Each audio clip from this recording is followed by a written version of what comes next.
From the East and the West, you've heard others, but now you've tuned into the best. This is a Prime Wave Media production.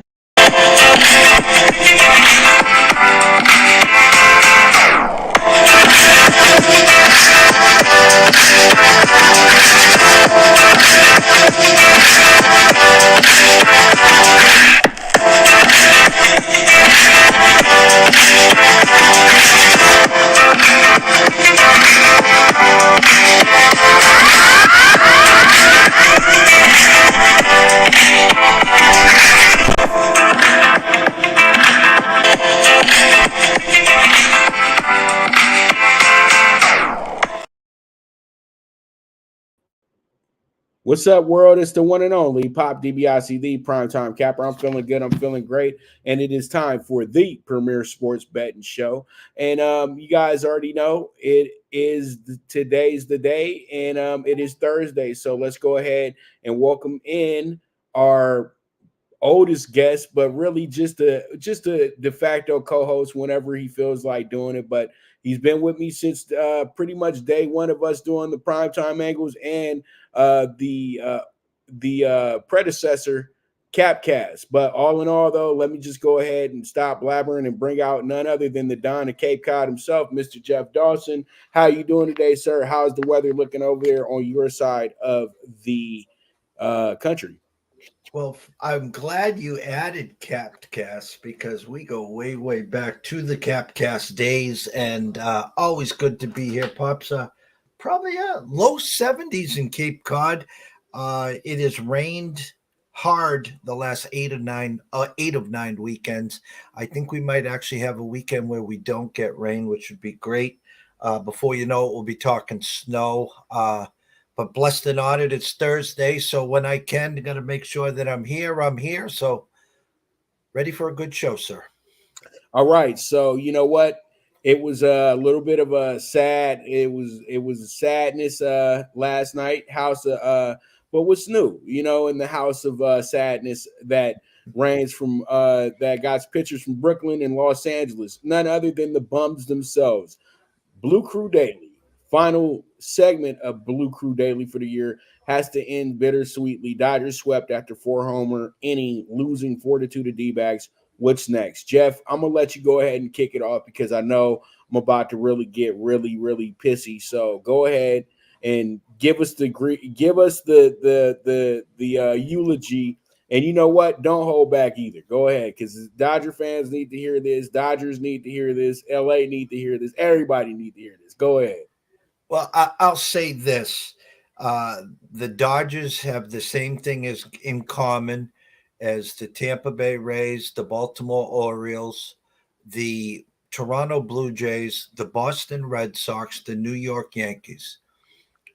None of those teams won one game in the playoffs. And as we talked backstage, listen, whether you win 115 games last year, 98 this year,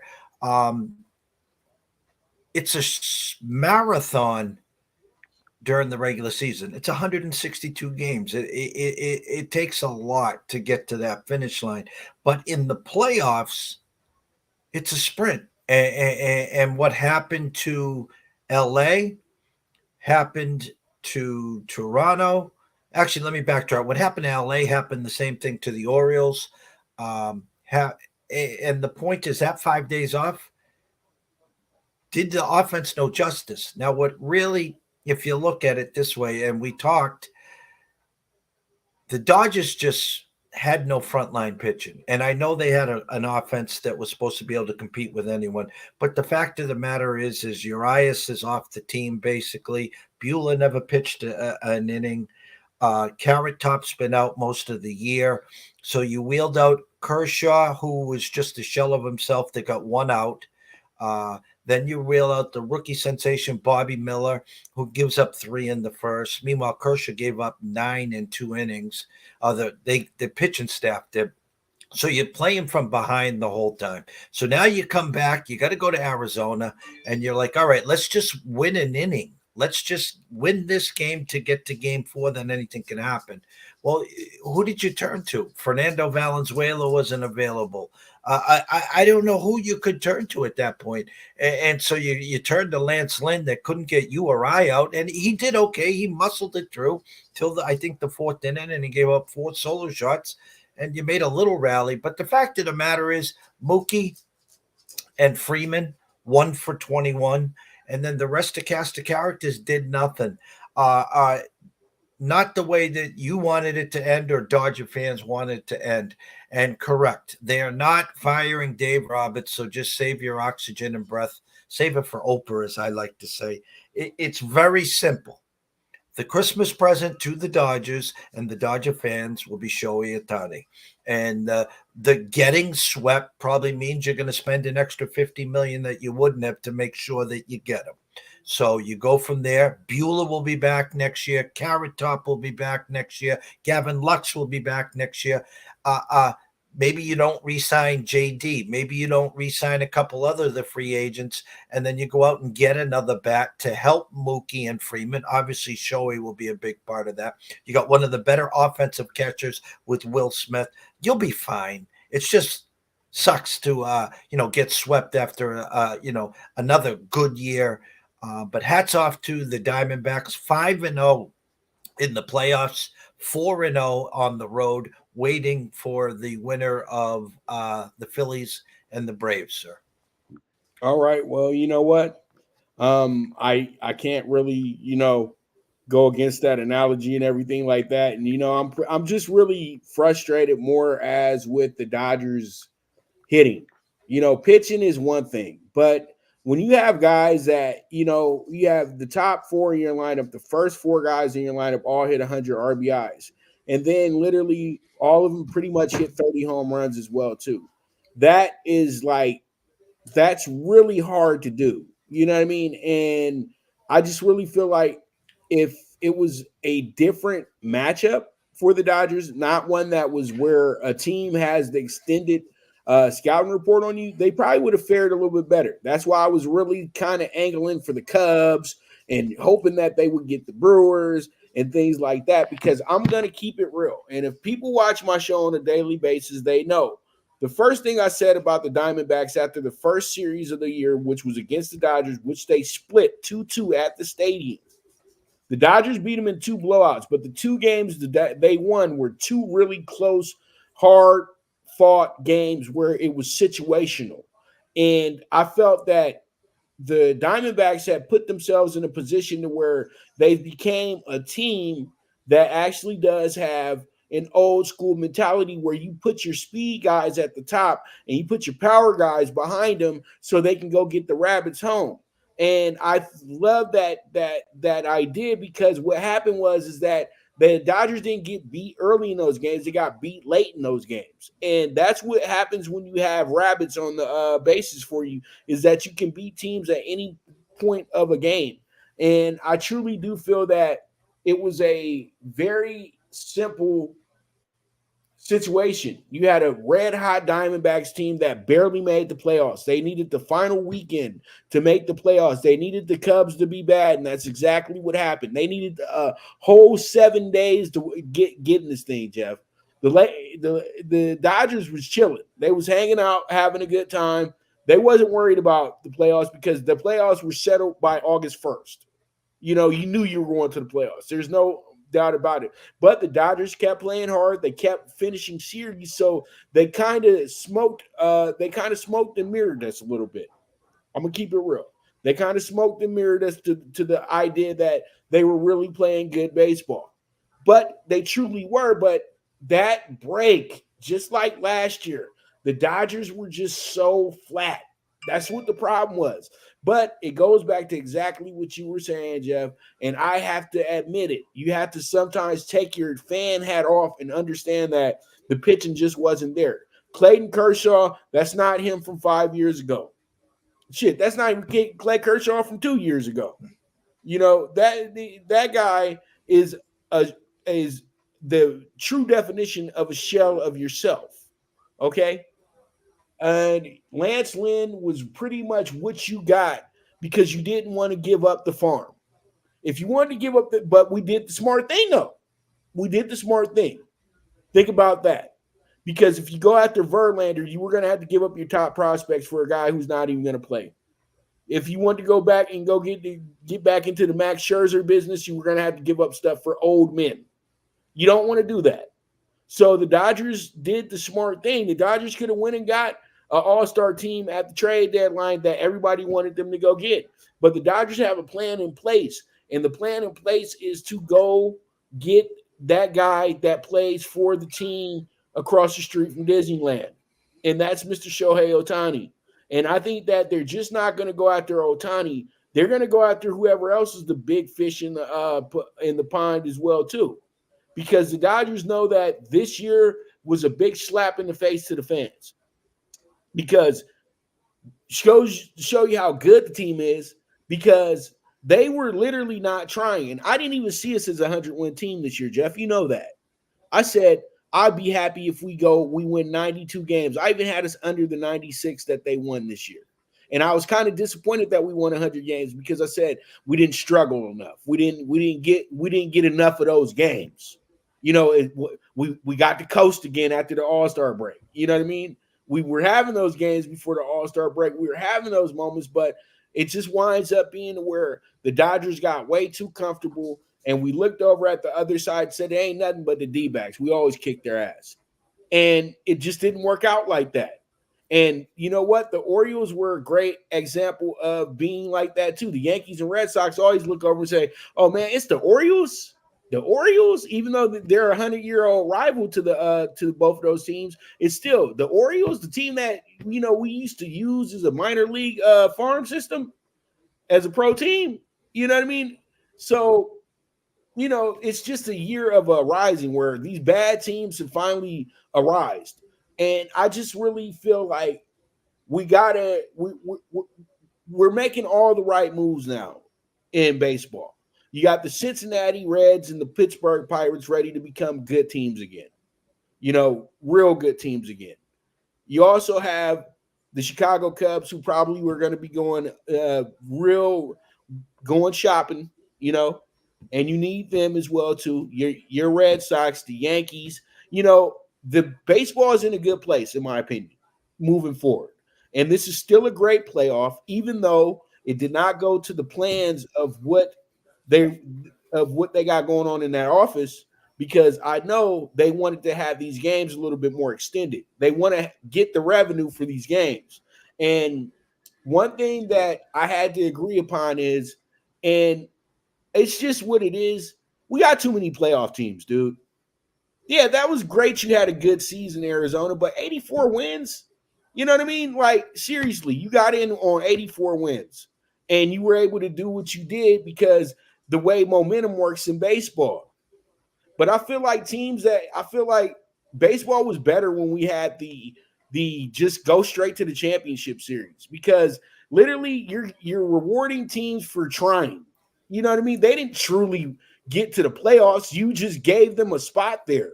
It should come down to who won the East and who won the West. It's that simple. I feel like the season's too long to be adding extra games, man. It's just too long. And then you're going to give me 5 days off? Like, this is not like the NFL where you need the 5 days off. Baseball, you just need 2 days off. You're getting tired of being around your family. People, you ain't seen these people all year long, and they need stuff. You know what I mean? So it is really good at the end of the day. But the Dodgers will be fine. And also to everybody who's the armchair GM, Dave Roberts isn't getting fired, because you don't get managers who win 100 games a year automatic like he's been doing for the last 4. You just don't get rid of that. Why? Because when you get rid of that, you got San Diego and San Francisco on line 1. And Jeff, you know this. They will fire their manager the next day to bring in Dave Roberts to run their show. And that's why you got to hold on to Dave Roberts until he's useless. And at this point, he's not useless. All right. I'm not putting nothing on Dave Roberts. And really, Dave Roberts should never really be the one getting blamed. He's not the one hitting and pitching at the end of the day. Yes, you're making the decisions and things like that. But the Dodgers are supposed to be a great team. So every decision he makes is supposed to be a good one. But if they don't perform, then they just don't perform. That's baseball. I agree 1,000%, sir. 1,000%. You know, the first reaction is always the manager's fault. And this year, I mean, listen, the proof's in the pudding. You just your front end staff was a shell of itself. Your premium top of the line hitters 1 for 21. You ran into a hot team, and you know listen, if you lost in 5, you lost in the NLDS, or you lost in the World Series. There's only one champion, so you learn from your mistakes. You know, you hope some people come back healthy. You hope that you bring a couple up from the farm system. You make your right choices in the free agency, and you just get ready for the spring pups. Yep. And you know what? If Mookie Betts and them have to be guys that you may need to move on from, then you know what? If you see something right, then you might have to do it. I'm keeping it real. You know what I mean? Because if I was a Dodgers general manager, everybody's on everybody's on alert. Ain't nobody safe. You know what I mean? I'm sitting up here paying you millions on millions, $250 million contract for you to go go 0 for 25. Nah, dude, can't do it. Can't do it. Can't be performing all year. Can't be performing all year, then decide to not perform when it's time. You know what I mean? Freddie Freeman, I understand. You hurt your knee. The ball went right off Freddie's knee. Freddie wasn't the same. Freddie was over there doing all types of extra stuff to try to get it going. I never saw that from Mookie Betts. I just saw a guy out there like, well, you know, I'm getting paid, bro. You know what I mean? I'm getting paid. And that's why Boston didn't mind just handing his ass over to us. See, the little things that locals know about their teams that people don't know about their teams. I'm telling you. You know, that's what y'all don't get. Y'all be like, why you want to move on from him? Because we know him. I'm telling you, dude. I'm telling you. You know, and it's funny because we saw this in the playoffs before. Mookie struggled in the playoffs when he was young. And again, you become that star. You get a $350 million contract. And it's great the second half that he had. And his numbers for the regular season were phenomenal. But that's all that anyone's going to remember is what you did in the playoffs. It's what have you done for me lately? And again, listen, we moved on from him. If you had to, you can move on from him as well. Don't move on from Freddie Freeman now. I'll take him in a heartbeat. You can keep Mookie. I'll keep Freddie Freeman, though. Right now, I'm not moving Freddie. Freddie probably the only one because Freddie is a baseball player, dude. That's the thing. Freddie is the essence of what baseball is all about. But, you know, at the end of the day, it is what it is, man. It's baseball. You know, we know how tough it is to get to the World Series. We know how tough it is to win a championship. Some teams make it look easy. Some teams make it really hard on themselves. It's just the game. That's what it is at the end of the day. But let's move forward because we spent a lot more time on the Dodgers than I wanted to. But let's go ahead and talk about the NLDS Game 4 Braves. 1 and 2. We got a Phillies and Braves situation going on. Phillies can close this thing out today. Jeff, do they have a chance to close this thing out today, or do the Braves go ahead, right the wrongs, get this series back to Atlanta, and then we have a straight-up rubber match for who wins this series? Strider pitched great the first game, but it wasn't enough.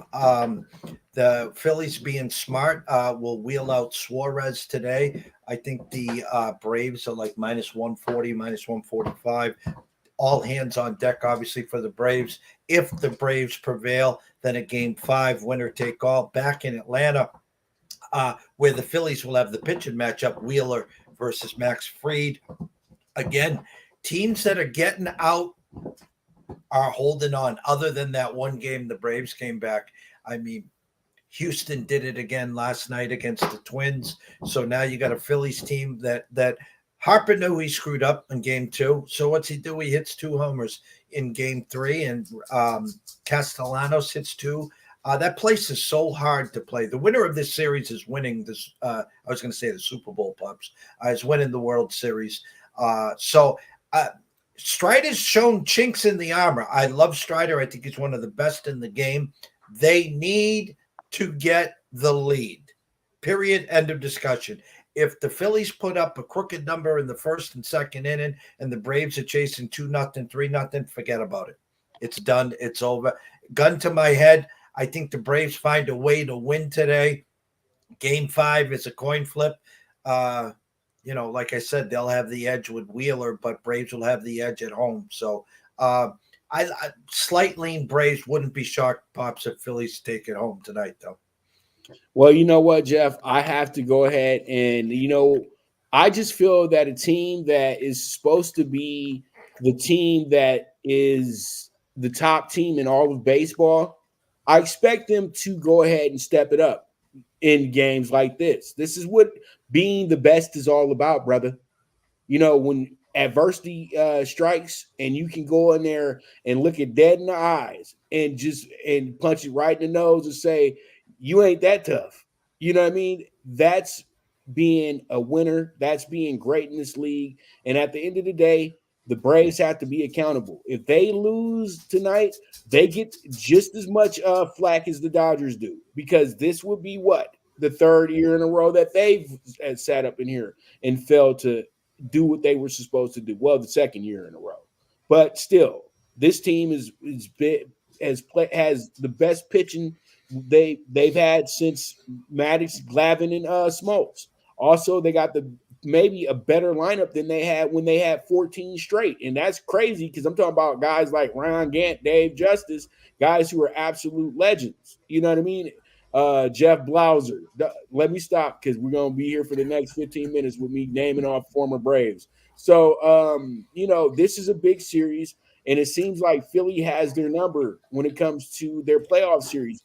This would be the third in a row, Jeff, if it happens, because we got to remember 93, when they went to the World Series, who did they beat? They beat the Braves, and they beat the Braves in Philadelphia. And it's just bad karma for the Braves. They got to start this game too early in the day with the Phillies, and then they wind up, that crowd gets going, and then they're in trouble. But I truly do feel that Strider is going to make it to where that crowd's never going to get into it tonight. And that's exactly what he has to do. And all he needs is a few runs, and they win this game. I got the Braves tonight as well, too. So let's move forward, because I want to make sure that we get to everything that you can get to with me today, because I definitely need to talk to you about college football. Baseball, this is more summarizing things and things of that nature. And I know you want to talk about the Denver Nuggets possibility of going back-to-back. So real quick, ALCS preview, Rangers, Astros. What are your first thoughts on this series? And do you think that the Rangers have a real opportunity to go ahead and up in the Astros, who have became a normal, regular opponent here in the ALCS? It seems like you got to go through Houston to get to the World Series nowadays. 7 years in a row they've been here. As we talked backstage, they bring over Mr. Abreu from the White Sox that couldn't hit his weight all year. And excuse me, miraculously now can hitting homers, add Michael Brantley to, a team, again, that's been there 7 years in a row. Hats off to them. I thought I had the Twins in that series. I thought that they would split in Houston. They did, and then they would never have to go back to Houston. But Houston took care of both games in Minnesota. I saw the overnight number at Circa of Houston minus 125. I don't know this morning which way the money is going. My first assumption is that the public would be on the Astros. 7 games, they have the home field advantage. Of course, they got Verlander, Valdez, Javier, whoever they want to throw out, with a defense which is good. Kyle Tucker, Bregman. You can't have enough postseason experience, Pops, and they just find a way. I like the upstart Rangers. They've won 5 in a row, 4 on the road. Evaldi, Corey Seager all have rings. They're pushing this team. Texas will have to get a split and hope to take both at home, I think, to really try to get this to a 5th, 6th, 7th game. Today, I'll say on your show, I think the Astros will find a way in 6 or 7. But again, I'm rooting for the Rangers, as silly as that sounds. I'd like to see some new blood in there. But again, as I said earlier, I'll say it again. The winner of the Braves-Phillies series, in my eyes, will win the World Series. All right, sounds good. Okay, so the way I'm looking at this, Jeff, is this. I think that it just comes down to who gets the momentum first. But I'll say this though. One thing that you can say about the the the the one thing that you can really say about the Rangers is this, is that the Rangers will be a team that if they start off fast, they'll probably be really confident in themselves. But the thing about the Astros is this. The Astros have proven to be some of the best road warriors in the MLB over this stretch. That's why they keep getting to where they're at, because they go on the road and they can win. They don't even care about winning games in Houston sometimes. They can go on the road and win the series. They know that. And that's exactly what they did with Minnesota. Yeah, they split in Houston, and really the advantage went to Minnesota to me, because Minnesota's crowd was rocking. They were just awesome. And then all of a sudden, they didn't matter. They just didn't matter.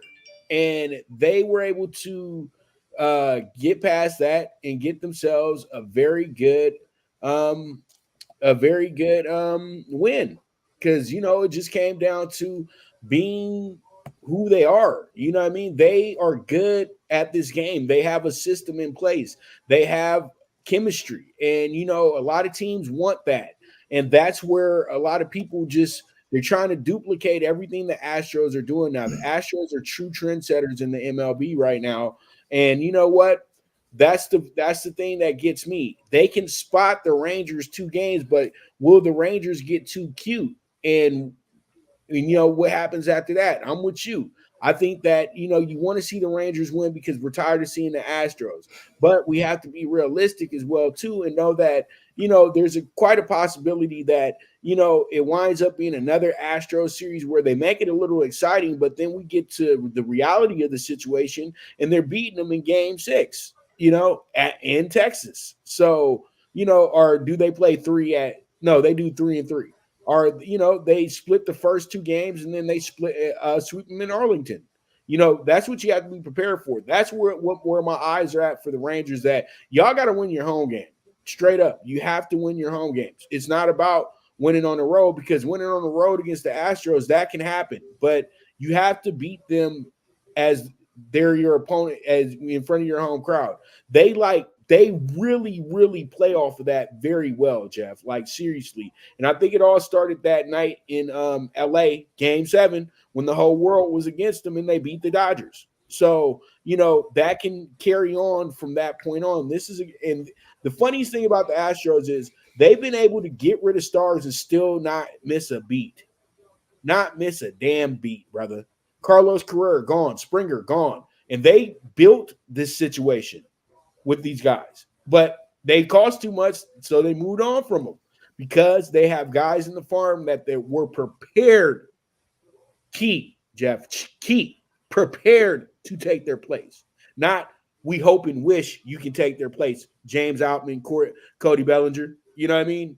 So you knew off top the first play of the series that Outman was out of his wits, dropping that catch that you know what I'm talking about, Jeff. You saw that dropping that the catch in center field. So he was out of his element. So let's go ahead and move forward, because this series is just starting.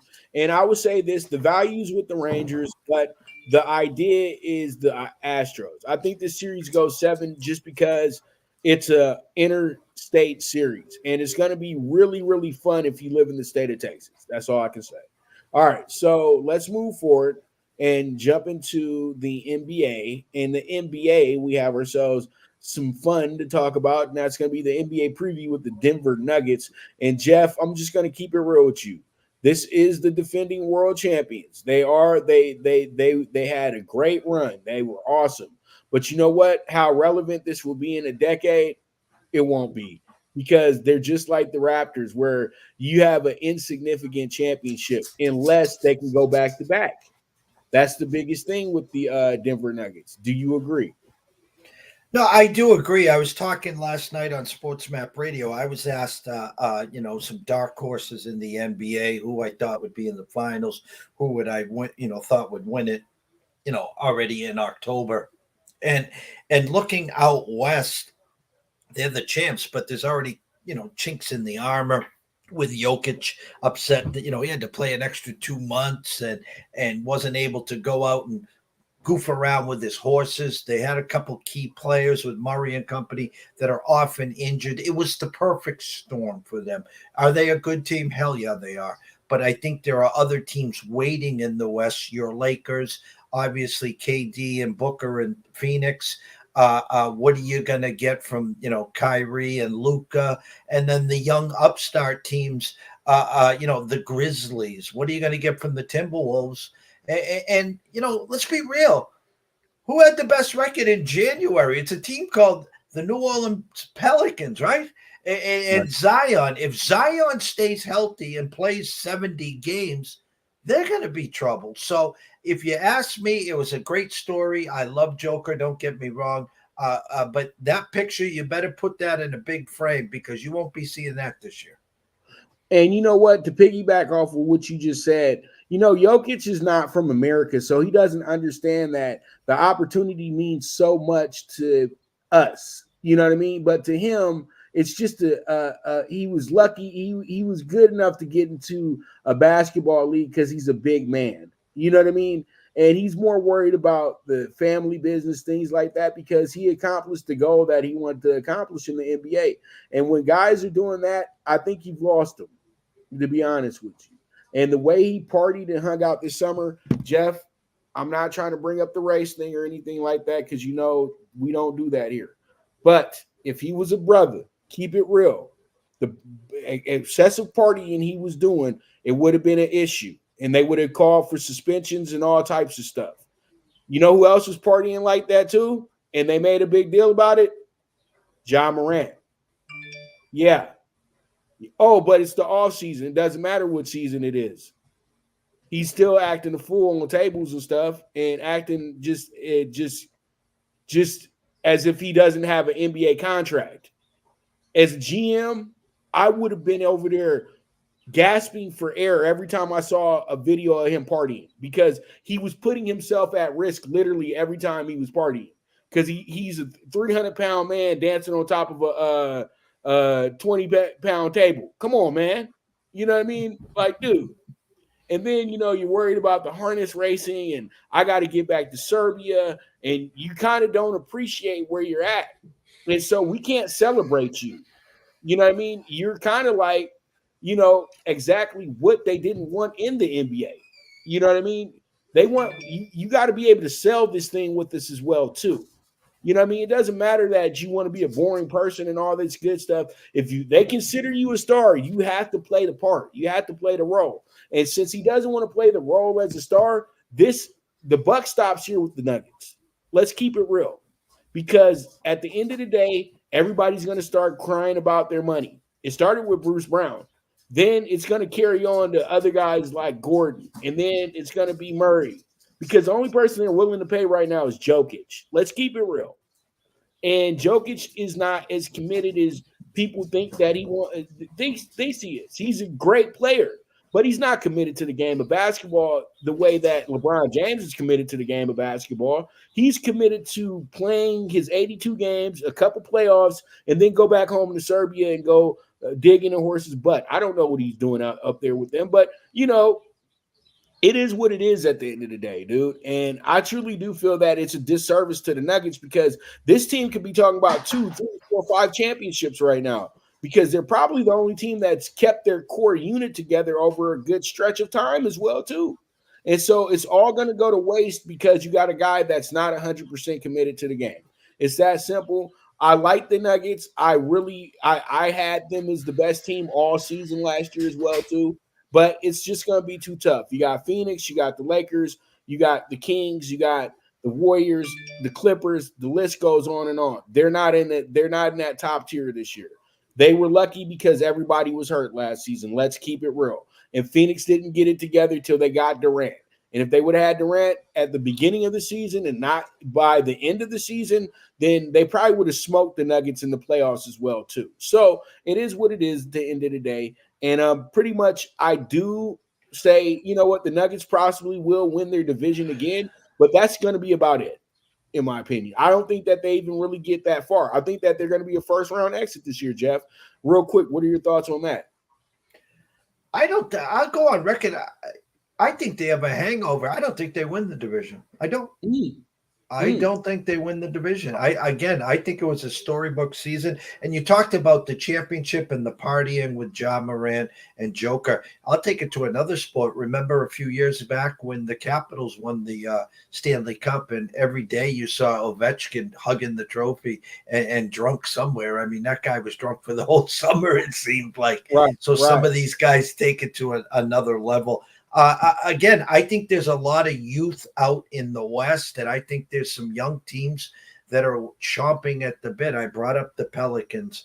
I always talk about the Timberwolves. The Memphis Grizzlies have been knocking on the door. Then you got to look at KD and Booker. And then, as much as we laugh because, there'll be 2 or 3 incidents, you still got a team in Dallas with Luka and Kyrie. We don't know how they're going to play. And so, again, hats off to Denver. It was a great year. That championship was over in June 15th or whatever the date is. And I'm hearing a lot of rumblings from a lot of sharps in our lanes here, Pops, that like what your Lakers did at the end of the season, bringing in some players. They feel the fact that if Reeves keeps moving up, and up, obviously the health of AD and LeBron playing at that high level, that you could get back there as well. So I don't think Denver wins the division this year. I don't. Well, we'll talk about the Lakers when it's time to talk about the Lakers, because I kind of want to piggyback off that, but we running on time, and I want to get to college football. So we're going to take a quick break and when we get back, we're going to be talking all the Power 5 games of the week, and we're going to throw in a bonus game this week, rivalry game of the week too, between USC and Notre Dame. So you guys stay tuned. This is the premier sports betting show, the PrimeTime Angles, with the one and only Pop DBacks, the Primetime Capper, and the Don of Cape Cod himself, Mr. Jeff Dawson, and we'll be right back to you. Good News Only Racing Club, led by the legendary Doug O'Neill, the trainer of 2 Kentucky Derby winners, and I'll Have Another, and Nyquist. Also trained 2-time Breeders' Cup champ Golden Sense, who are just a part of a long list of thoroughbred champions trained by Doug O'Neill. The Good News Only Racing Club has a young core of horses to look out for in Dennis's Celery, Irish Heatwave, and Notre Dame, just to name a few. Win the day every day with the Good News Only Racing Club, a proud sponsor of the NFL Bet Exchange. From the East and the West, you've heard others, but now you've tuned into the best. This is a Prime Wave Media production.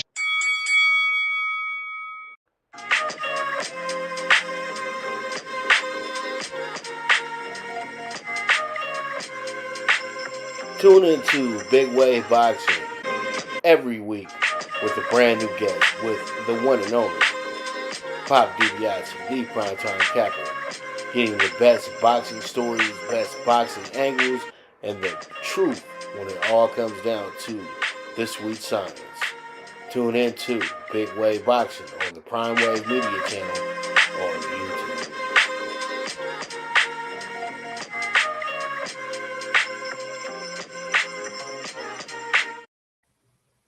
All right, so we are here, and pretty much let's go ahead and jump into it.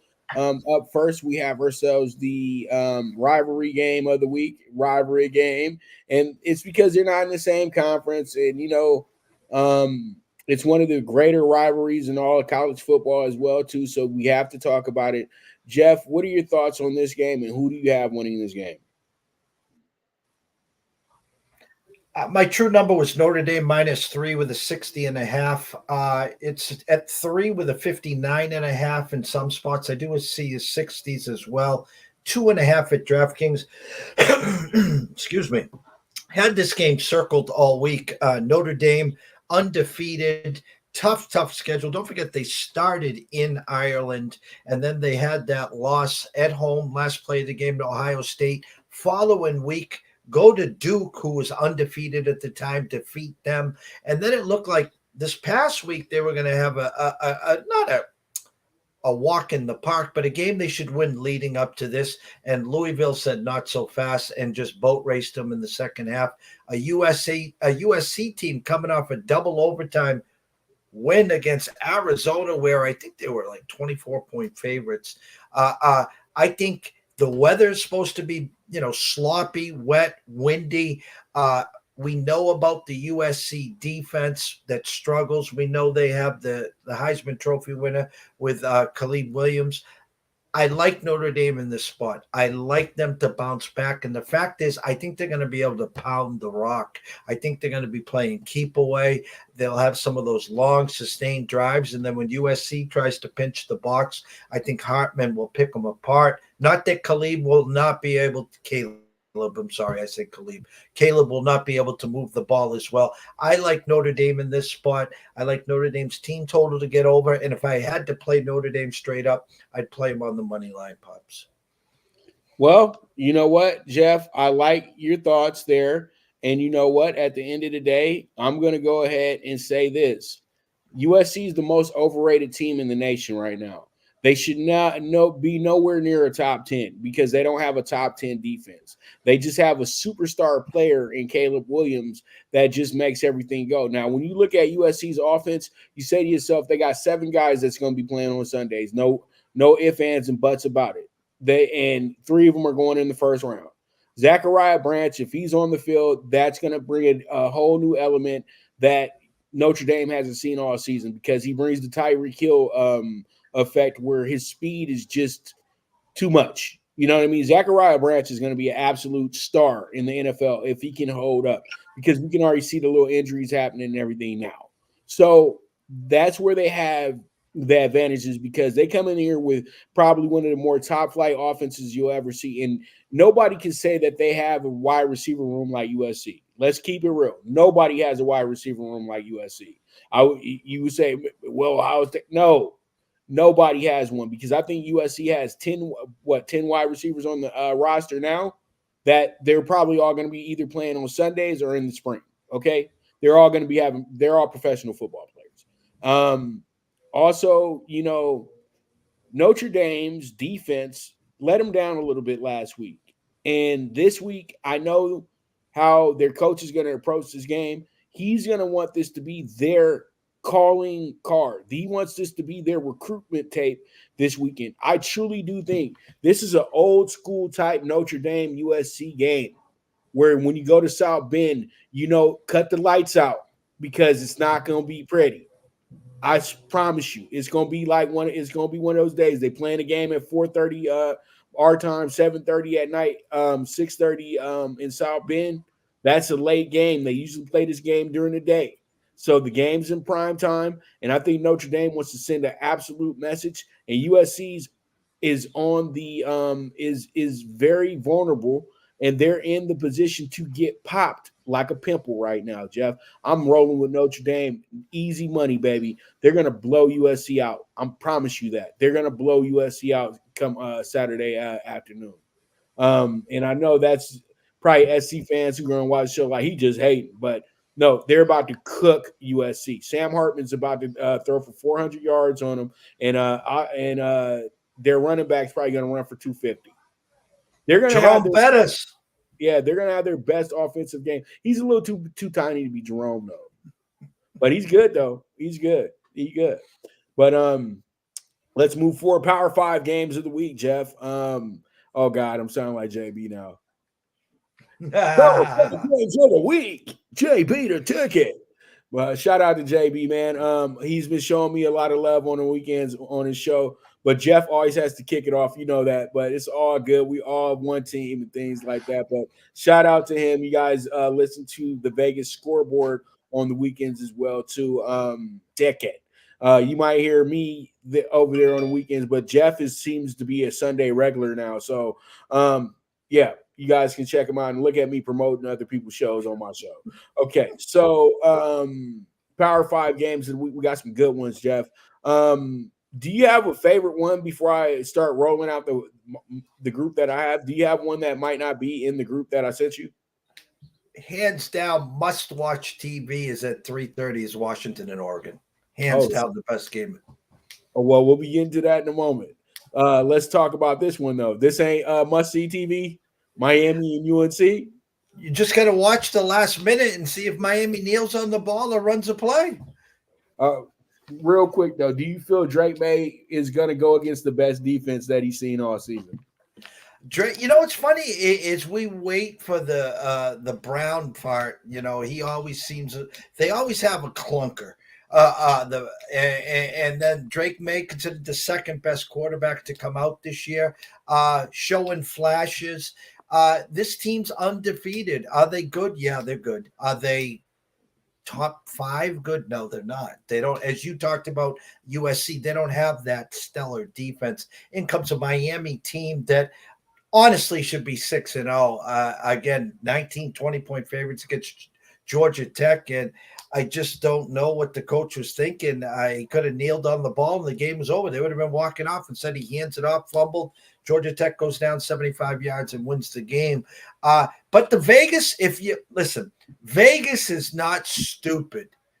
This line is 3.5 for a reason. And the hardest part about this game, Pops, which Miami team shows up? The one that's peed off, saying we should be 6-0. This is our house. We're going to show them who runs the ACC. Or is this the team that's just now says the season's over, and they come in here and May just picks them apart? I think the line is sneaky. If I was to wager on this game today, I would take Miami with the 3.5. I would take them on the money line, sprinkle a little beer and pizza money the way we do it here at ECSI, because I think you're going to get the peed off University of Miami this week, Pops. Well, you know what? I got to agree with you on that. I really like Miami coming into this game. And you know what? I feel bad that I haven't been a believer in the Tar Heels this year, because the Tar Heels got the quarterback. They got everything in place to tell you that they're a good team. They deserve to be ranked. They're right where they need to be. But do you notice they're not moving up in the rankings, Jeff? Like, okay, we put them at 20. Then we put them at 18. Then we put them at 16. Then we put them at 15. Now we got them at 12. They're not that impressed with what they're doing because they're not playing anybody. That's the whole thing. And then if we think that Syracuse has a chance against you and teams like Pitt have a chance against you, you might not be that good. That's the whole thing. Miami, on the other hand, we expect Miami to always be, we have a real issue with not letting go of certain things, because the 90s and 80s was such a great era of sports. But we always keep it in our head about those great Miami teams. That's why we always like Miami, because we know what Miami brings to the table.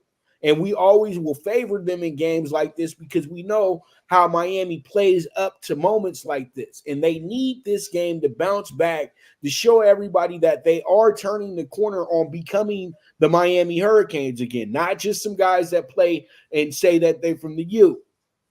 So I truly do feel I'm in the same boat as you. And this is not trying to play favoritism. I just feel that North Carolina is playing against the best team they played against all season long. And this matchup has always been circled by by Miami to be a showcase game for that defense, for that offense, because they know the stakes are going to be so high in this game. There's so much pressure on Drake May to look good in this game because they equate Miami to an NFL-type defense, believe it or not. So we'll see how it goes. We'll see how it shakes out. But I do like you're thinking, and I'm going with the same flow as well, too, there. I'm taking Miami in this spot, and why not? You know what I mean? Take that money line, baby. You know what I mean? You know me. You know me. If I see a plus that looks good, I'm going to take it. You know what I mean? You don't get great in this game picking favorites. You just don't. It just don't. And you know what? That's why I always laugh when somebody's saying they the greatest to ever do this, and then they throw up minus 650s. Stop. Just stop. Just stop. You know what I mean? Sometimes I just want to tell them, like, I know it's not cheating, but you are trying to cheat a little bit. You know what I mean? But really, you're cheating yourself, you buffoon. You know what I mean? $650 to make $100. I'm all right. I'm good. I'm cool. And Minnesota. What do you mean? You mean you don't have the 1-9 show bet? No. That's called a watch race, brother. Now, if I get a 1-9, if I have to put a 1-9 in a group, then that means that it's in a pick 5, a pick 4, or something like that. But dude, whenever you see a 1-9, you do not bet that at the track. You just let that horse go run on the track. That's it. Unless you have it in some type of situation where, you know what I'm talking about. With we got to pick 5 going, you single them. But here goes a but.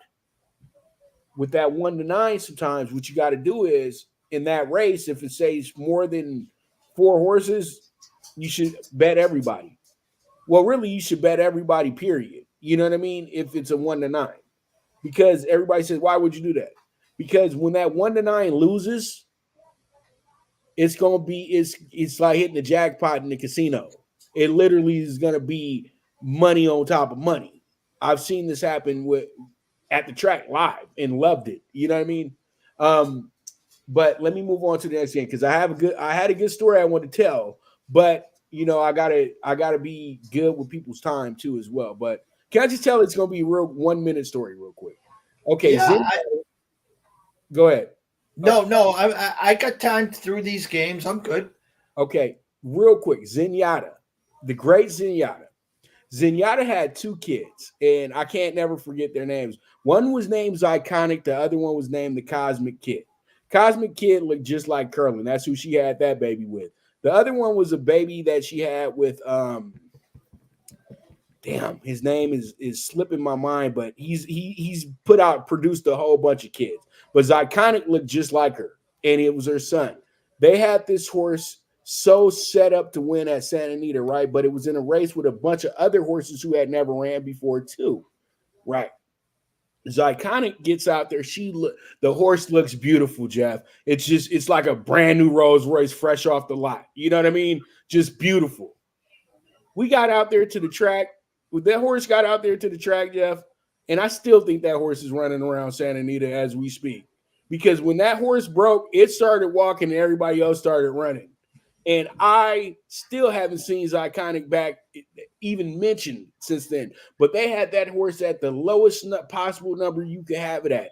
And when you can hit a $5,000, when you can hit a $10,000 superfecta, I didn't hit a $10,000 superfecta, but if you get a $10,000 superfecta and you only had about 8 horses in the race, that is pretty good. But the moral of the story is never bet a horse on their first time out at 1-9. Ever. Don't do it. They got to show you they can actually run a damn race. Just a little bit of story time. I just had to do it because you said 1-9, and I always think it's Iconic when I have a good story to tell about a horse in their 1-9 and these expectations that we have of great people's children. It reminded me of Joe Frazier's son when he got knocked out by Mike Tyson. Like, Marvin's going to do a good job. Well, Marvin did a good job of coming and getting the paycheck. You know what I mean? But all right, let's jump into it. Damn, it's gonna be a lot of editing. So we have the BYU game, BYU TCU, BYU, brand new member of the Big 12, and they're actually doing pretty good, Jeff. In my opinion, I think that that Kansas hiccup could have had them ranked in the top 15 if they would have won that game because that was a good game for them to use on the resume. Now TCU is the game that's really going to say that they belong. Because TCU is a now staple of the Big 12. And I truly do feel like when it comes down to this game right here, BYU is going to be all up in it. BYU is going to give TCU fits because TCU is a really basic team. And they're really living off the fact that they were in the Final Four last year. And really, we know that they put you in the Final Four because everybody said no Alabama. Okay? And when they looked at it, they really wanted Alabama there, but they had to do the right thing and put in 2 Big Ten teams so they could show the nation that this is why we don't put 2 Big Ten teams in the Final Four. And that's why we put 2 SEC teams in the Final Four because they can show the possibility of winning the game, actually. So we got BYU. I think that BYU should come into this game and they should be very disciplined. That's something that TCU has fits with is disciplined teams. And I just don't trust these guys. I haven't trusted them since they literally sat up there and let Dion and his crew beat them. Because I feel like TCU really just handed that game to Colorado in every single way. You know what I mean? And I just can't trust teams like that, Jeff. I'm going to take the +6 on BYU, but I'm just going to sneak leak it real quick. I'm going to put BYU in my dog day pick 4 on Saturday as well, too. How about that? I was last night on Sports Map Radio, and we were talking to Paul Stone, and he really likes the under 53 in this game. He told us that TCU's quarterback is not going to be playing, and so they might be the second and third string quarterback there. So we expect a lower scoring game. But what jumps out at me here, Pops, is again BYU 4-1, TCU 3-3. Yet TCU is -6. I think BYU will play a good first half. I think, again, this is not last year's TCU team. I think this will be a low-scoring affair. And I think actually when the dust settles late third, fourth quarter, I could see TCU finding a way to win and cover in this game by 7 or 10. If I had to put a guess on the score, I could see a 27-17, maybe even as high as a 30-20 game. But I think TCU finds a way to win this. But again, I do like the under 53, Pops. Well, that sounds good to me, and I think that's the play right there too, Jeff, because BYU plays disciplined games. They don't play these get-out-of-control games that like USC does. You know what I mean? Where you go up 35 points and the defense is like, all right, we chilling now. You know what I mean? Like, seriously. But we'll have to see. But we'll move forward. Let's go ahead and jump into the Big Ten game of the week. And, the Big Ten game of the week, you look at it and you say, oh, man, this is just a normal Big Ten game of the week. But, hey, this is the best matchup of the week, even though there's 4 matchups out there that look like upsets. Let's keep it real. There does look like some upsets going on this weekend. Ohio State and Michigan are okay, though, because those teams, they should absolutely break those teams, like Drago style. Break them. Because I'm telling you right now, before we get into this game, Michigan and Ohio State are like the Celtics and the Lakers. It's not like they're in that same, they're all on that same boat of great rivals. And when they know that they both got it going on and they're great teams, they are playing each other every week. They're not playing the other team. They put that in their mind that we're playing against our biggest rival every week. That's why they kicking teams' asses the way that they are, because those teams aren't on that level. And so that's why Michigan and Ohio State, this year is going to be a really good game, because you're not taking Kyle McCord seriously. And that's what we did with Michigan a few years ago. We didn't take their quarterback seriously. Now, I feel like you've gotten out of that this flex thing that Urban Meyer introduced with speedy players, and you got to get back to the physical strength of being that team. And Ohio State's back to doing that. That's why they not as sexy no more. You know what I mean? And they doing that because that's what Michigan has done to kick their ass the last 2 years. And they got to get back. They got to get back to the basics. And that's really what it is right now. And the Big Ten is back to the basics. We've went away from these high-flying offenses in the Big Ten. Everybody understands this is a physical conference. We got cold weather here. We don't play in the sunshine yet because we don't have the Cali schools here yet, but they'll be here soon. So I look at this game. Iowa-Wisconsin is always a great game in a sense, because you're going to get good defense. You're going to get some bad offense.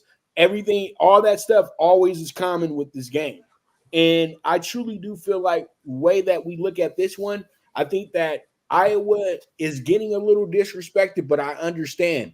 This is not the regular Iowa teams that we're used to that are fast and scrappy and, a team that will absolutely put a little bit of fear in you.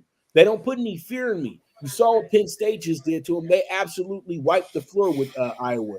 I feel like Wisconsin can do the same thing. That's why giving them a 10-point spread at Camp Randall is absolutely the correct thing to do because they're going to win this game by 2 touchdowns. Jeff, what are your thoughts, and who do you have winning the game? My true number was 9 with a 35.5. I mean, think about it. A 10-point favorite now at 34 or 34.5. I mean, that's telling you Iowa's not going to score more than 13 points. So for anyone back in Iowa, you need to get to 14 or 17 to cover this game. Vegas has been on Wisconsin all year, 5-1. They've had some high over unders, and their offense just hasn't clicked since. And their only game really was at Purdue, where they scored a lot of points there. I like Wisconsin here. I just Iowa, the tight end U they call it now. I just can't score, and so I think Wisconsin win the turnover battle, play keep away, whatever you got to do. If I had to put a score on this game, I think it's maybe 24-10 tops. I think they get the double-digit win, and they should win comfortably between that 13 to 17-point range, Pops. All right. So that's how we seeing it. That's how Jeff's seeing it right now. Let's move forward to our next game because, man, this Big Ten game, because we had some, I got to switch. I got to make sure I make it to where it's the game of the week, not where we just always highlight the same damn team. You know what I mean? Because we could talk the Michigan-Ohio State games every single week, but that's disservice. That's a disservice. This is a game that can go either way. That's why I bring these games up on Game of the Week and things like that. So I just wanted to throw that out there real quick. But you know what the game of the week is, the true game of the week is, and it's in the Pac-12. The Pac-12 has became the premier conference in the nation as they're on their way out. Don't it always work like that? They did the same thing with Big East football. A lot of people don't know that. They had Cincinnati. South Florida was even ranked for a moment there.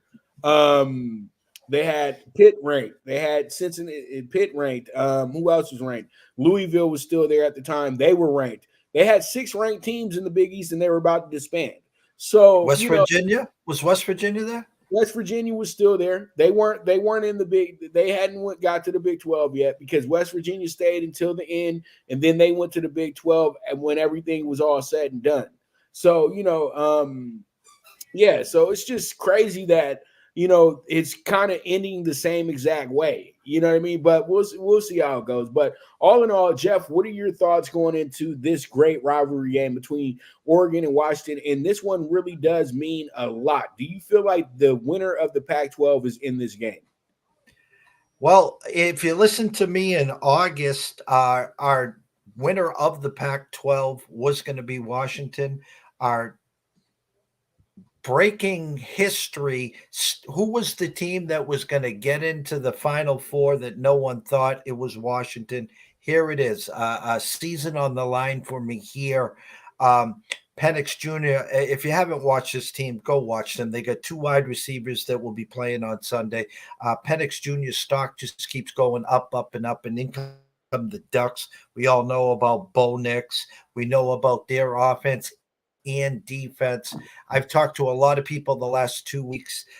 Their power ranking number is 1. This game opened up at 2, dipped to 1.5, is now 3. I am scared poopless here. I am rooting hard for the Huskies here. First one to 37 wins this game. The combined scoring between these two offenses is 97 points a game.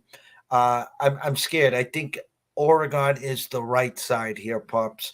But I'm going to go on record here and say 37-34 Washington. All right, sounds good.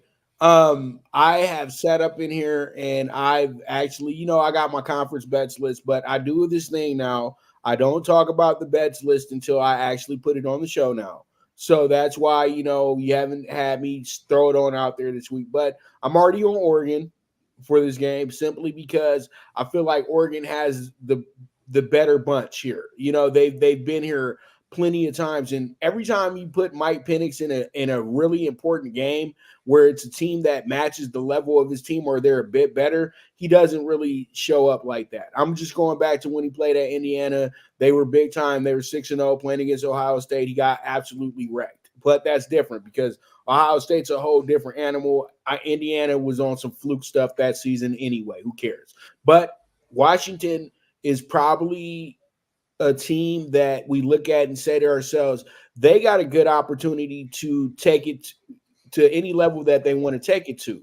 But at the same time, too, you got the same thing going on with Oregon. They're a 1A, 1B situation. So it's really hard to divide the two. But, I know a lot of people with where their heads at. You're thinking about the home team. And in the Pac-12, home field advantage is huge. It's big.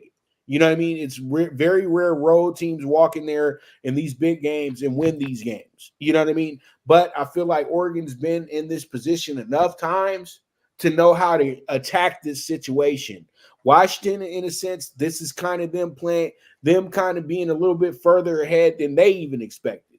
So I truly do like Oregon going into the spot. This is the best game of the week. And both these teams, I'm telling you right now, should not leave the top 10 on whoever the loser is. You know what I mean? And I feel like whoever wins this game needs to be immediately put into the top 4. There's no ifs, ands, and buts about it. You put them in the top 4 or at least the top 3 because that's how, we can go ahead and really, make this thing real equal. But real quick before I jump into this conference, and I think next week we'll bring it up too, Jeff, about the SEC. But real quick, though, do you feel, before we talk about this SEC game of the week, do you feel that the SEC might get left out of the Final Four if we wind up with Georgia losing?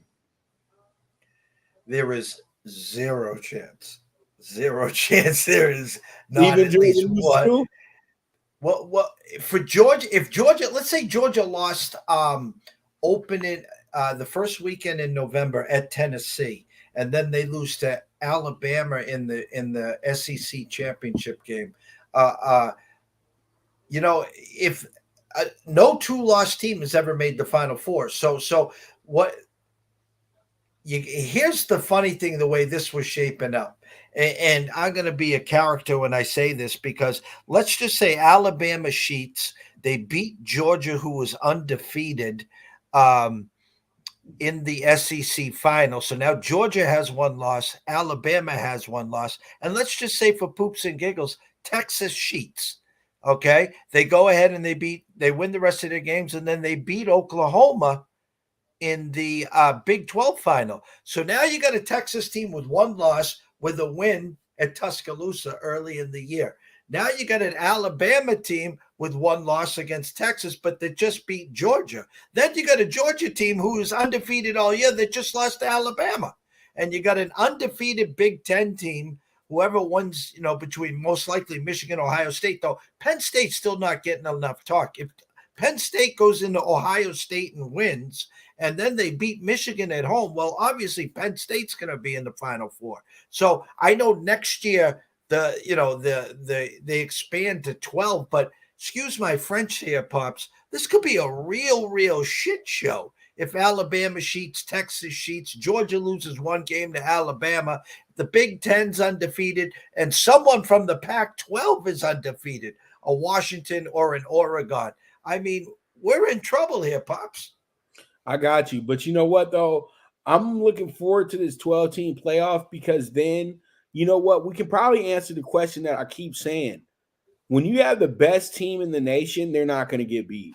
I'm starting to come up with that fruition in these national champ. We've had way too many blowouts in the national championship, in my opinion. And this way they set it up is not really I've always felt like the old way was maybe better. That the writers probably did get it right that when they would put the best 2 teams in the nation against each other. You know what I mean? Or we say, okay, we'll wait till Monday to really confirm who the best team in the nation truly is. You know what I mean? Because it seems like every time you put 1 versus 2, 1 kicks 2's ass. It's that simple. 2 will have their moments, but 1 always seems to just kick 2's ass. And an hour ago, you talked about how the MLB is watered down, how the playoffs is too watered down. So let's just take 1 versus 12. It'd be Georgia versus UNC. Georgia would be favored by 18 or 19. I mean, it's just inevitable that most likely you might get someone upset. Let's say the 6 versus 7 or the 5 versus 8, however it breaks down. But my point is, most likely 1, 2, 3, and 4 are still going to be standing there. I mean, do you really want to see Georgia, North Carolina at Georgia?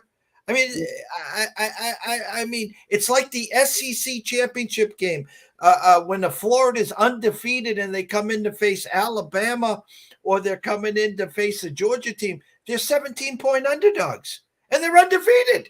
Right, exactly. And then the funniest thing is like this. This is, they say, but we're trying to be like college basketball. Look, college basketball is an absolute mess compared to what it was 30 years ago. Okay, college basketball then lost all the rules that they used to abide by.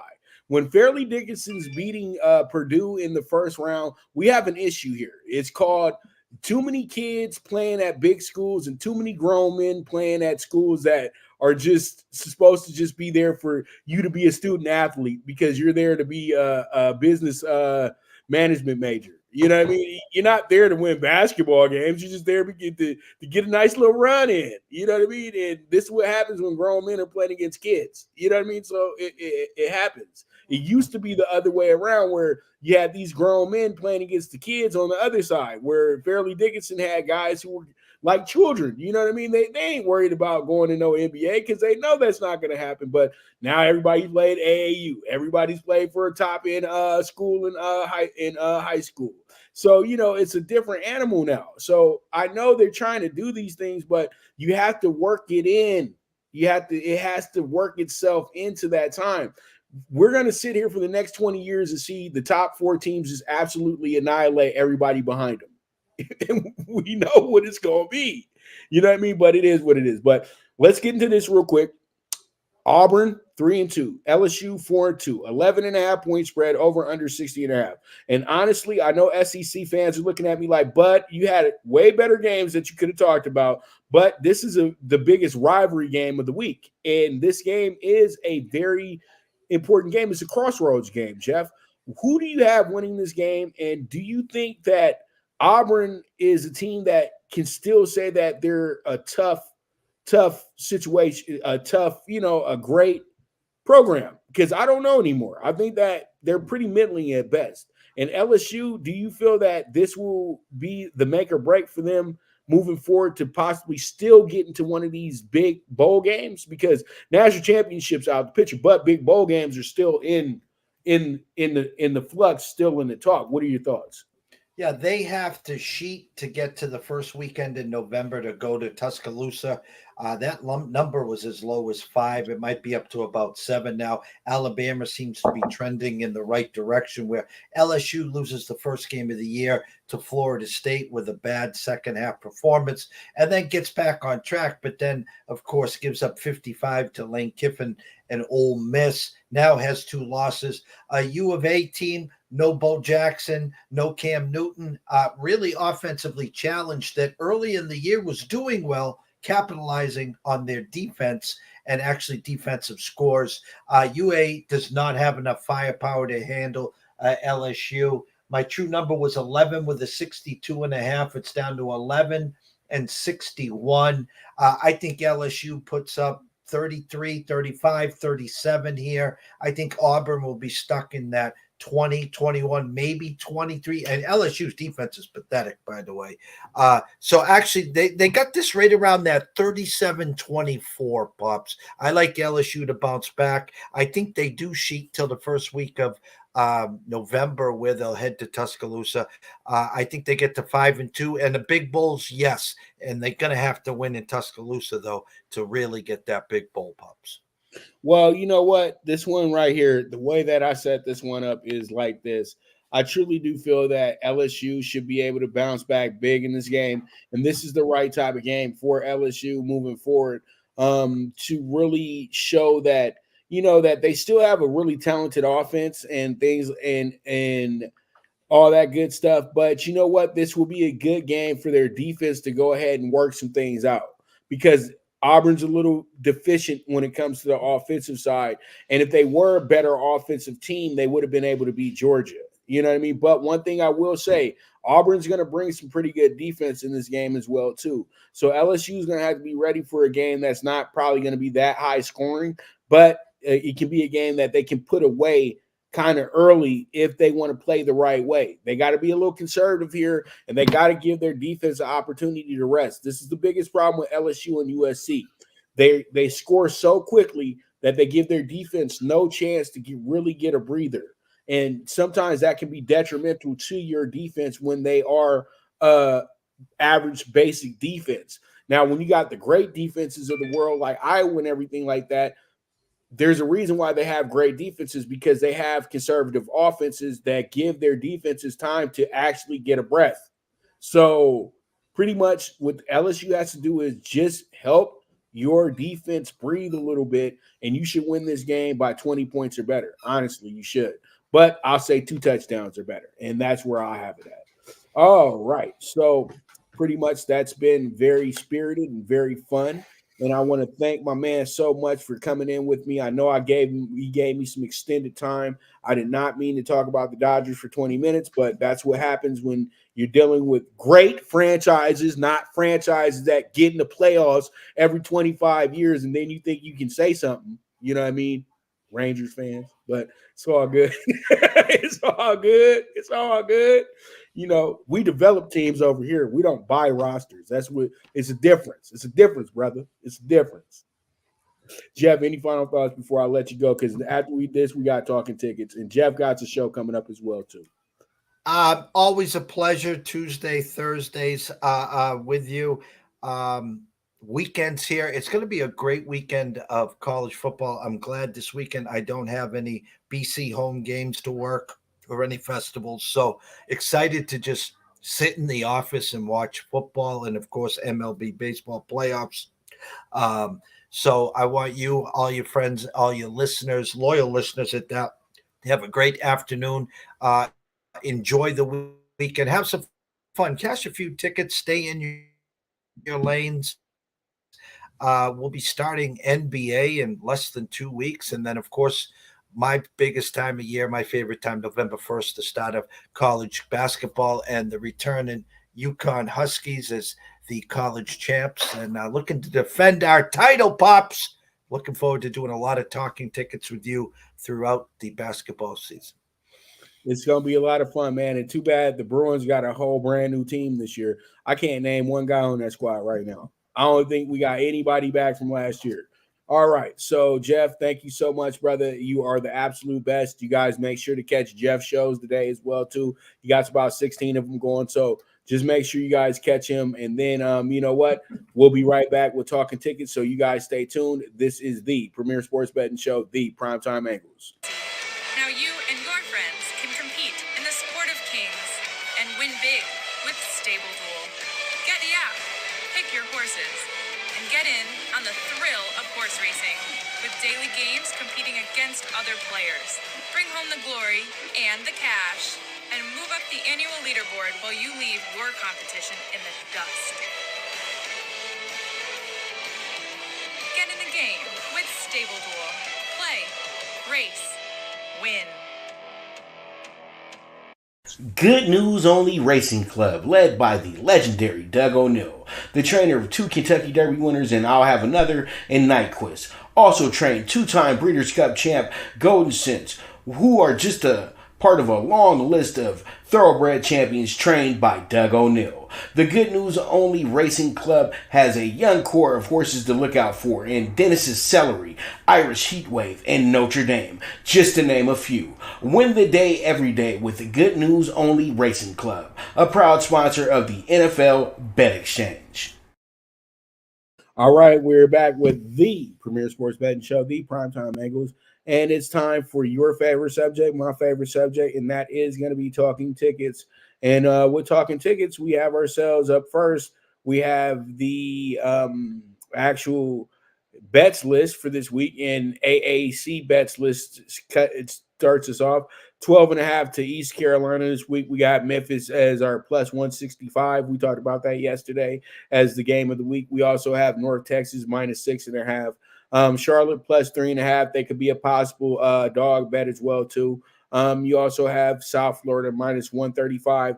And then I'm going with the big enchilada this week with UAB getting themselves a nice win as a group, because they did come off of a good game last week. They dropped 56 points. They should be able to start, building some confidence up and everything like that. And there's a perfect storm in this game for them to go ahead and get a monster upset against a team that has no reason being that high on the spread. All right, so here goes our CUSA. We already finished up Conference USA for this week, and we did absolutely awful. Sam Houston got blown out last night. Jacksonville State got blown out last night. And FIU, surprisingly, they got blown out as well, too, last night. But we got Middle Tennessee State to get us a good win the other night. So it's all good when it comes to that. All right, so we move forward, and we have ourselves the MAC bets list, and we got Kent State. I know Kent State is an awful, awful team this season, but they're going against another awful team for their game.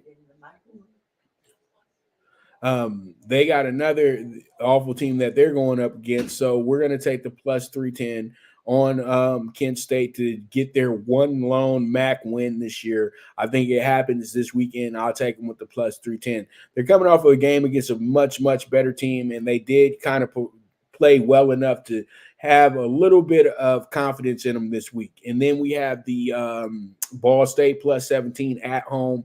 I know that they're not as good as they were last year. They lost a lot of players to the transfer portal and everything like that, but still, they're a good team. And I think that not good in the sense to where they can go beat USC, but they're good for this conference. And I think that the plus 17 is a bit much, and I got to take it. And they're at home, so let's go ahead and see how it goes, see how it checks out.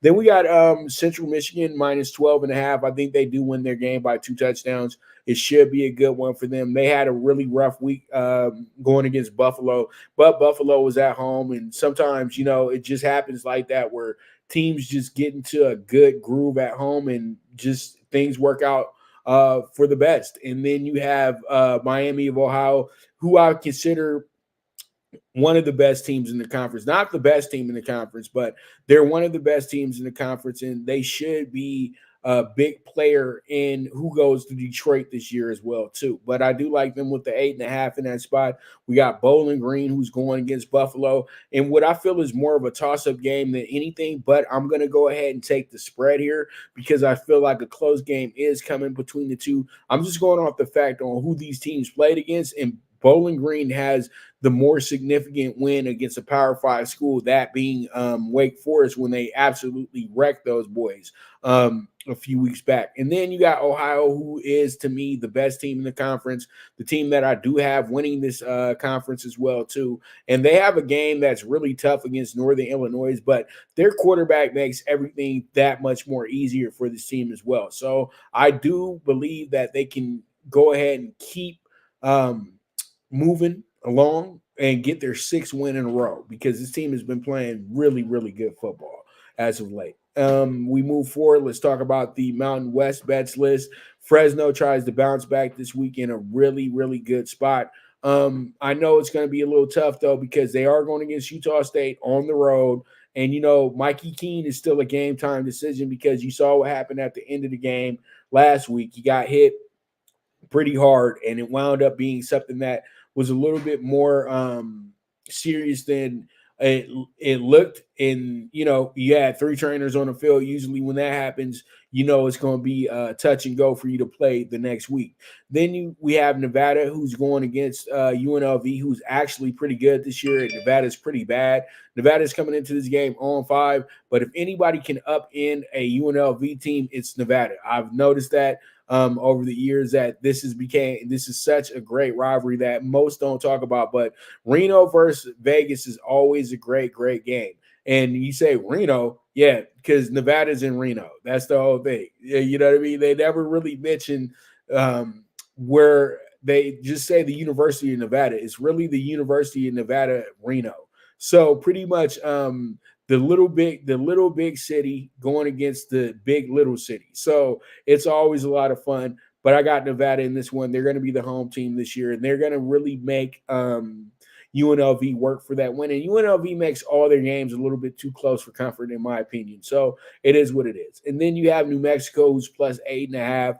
That should be a pretty good spot. They're going to be at home as well, too. This should be a really good game for New Mexico. I know they're not the same type of team they've been over the years, but they should show out a little bit and keep this game close. We'll see how it goes. And then Wyoming Air Force is our actual game of the week. So pretty much I do like Air Force, like I said yesterday, to win this one by 2 touchdowns. Conservative offense, physical defense. That should be able to do the job against a very physical team in Wyoming. And then we have Colorado State, who's in a upset situation where they could possibly pull off an upset in their spot. I know that the game looks like it's a little bleak going against Boise State, but Boise State has proved to be a little vulnerable this season. So Colorado State, after, having a pretty back and forth game with Colorado the way that they did, I actually believe in what this team can do in this conference. So we'll see how it goes. We'll see how it shakes out. But I do like the plus 7.5 with Colorado State. And then we have San Diego State. I think San Diego State should be able to bounce back this weekend, have a big game, big spot for them. And I like them. I like them a lot. So let's see how it goes. Let's see how it shakes out in that accord. And San Diego State should get us home with that -6. Now let's move forward to the Sun Belt. And we got App State -5. But App State actually lost the other night too. And I got to put that down. But App State did lose the other night to the Coastal Carolina. So that's a loss right there with App State. We got Georgia Southern plus 5.5 against James Madison. We talked about that yesterday because that's our game of the week. I feel like Georgia Southern keeps the game close. If they win, cool. But I think they lose this game by 3. You got Monroe. I got them at plus 16.5. I think Monroe, who is a little sneaky. They're a deceptive team. They're not a team that's going to sneak up and beat you, but they're a team that's going to make you work for your win. So I do like Monroe in this game at plus 16.5. And then we got Georgia State in pretty much a toss-up game, but I like Georgia State to take care of their business because they are going to be the home team in this spot. So we'll see how it goes. We'll see how it shakes out, but that's going to be our Sun Belt list for today. For this weekend. We got the West Virginia Houston bets. I like West Virginia tonight, -3. Also like the over 24 first half. And then we're going to take Houston on the half a point first quarter. Then we move forward. We got ourselves the SMU ECU bets. We got Eastern Carolina with the plus 12.5. I also have the under 26 first half -110. And then we have the plus 3.5 to Eastern Carolina first quarter as well. Then we move forward and we have ourselves the NLDS Game 4 bets. As I told Jeff while he was on the show, I'm taking the Braves to win this game with the -150 money line. Also, we have the under 4.5 with the first 5 innings -125. And then I have the Phillies under 3.5 runs today, team total with the -120. So that's going to be our ticket for the baseball tonight, the playoff game. And then with the TNF, I'm going to go with the double whammy. I got the plus 10.5 on the Broncos, and then I'm about to be a little cocky tonight. I'm going to go ahead and take the Broncos with the plus 460, see if we can go ahead and shake the card a little bit. And then we have the plus 7 with the Broncos first half.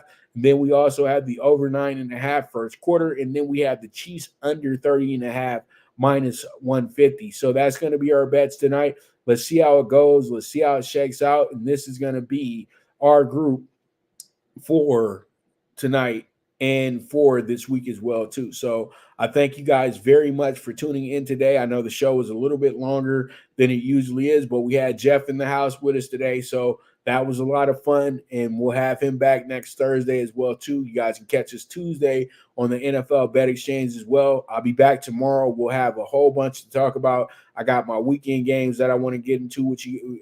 Not weekend games, but my weekend tickets that I want to get into with you guys, the Rise and Shine and all that good stuff. And then, it's Friday, so I'll be having a bunch of bets for you there as well, too. And then we got other stuff to talk about as well, too. We got the NBA Detroit Pistons preview coming up tomorrow.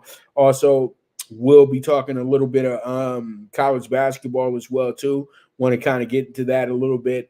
And, we're just going to have us another great jam-packed show. So you guys make sure to tune in for that. And with that, that's going to be a wrap on the Premier Sports Betting Show, the Primetime Angles with the one and only Pop DBIC, the Primetime Capper. And as I always say, bet with your head, not with your heart. The movement is moving, and I am gone.